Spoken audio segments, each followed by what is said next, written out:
जय झूलेलाल। मुंहिंजो नालो आहे इशिका जसूजा। मां ॿिए दर्जे में पढ़ंदी आहियां। मुंहिंजे स्कूल जो नालो आहे हेमू कलानी प्राइमरी स्कूल।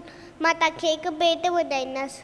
मावे पीउ जो चयो मञिजे, सदा अलॻि बेट ॾिजे रहिजे, हिंदुस्तान खे ॿार जे, जीअं वो चवे तीअं कजे, भावे भेर सां रखिजे प्यार, हिन सां कोन कजे तकरार, सवेल सुम्हिजे सवेल उथिजे, अवल धरीअ जो नालो खिरिजे, कूड़ न चइजे विषे नगार, शइ चोराए इजे न ख्वार, हिन नसीहत ते जो हलंदो, माए प्रमित खे सो वरंदो, माए प्रमित खे सो वरंदो, माए प्रमित खे सो वरंदो। जय झूलेलाल।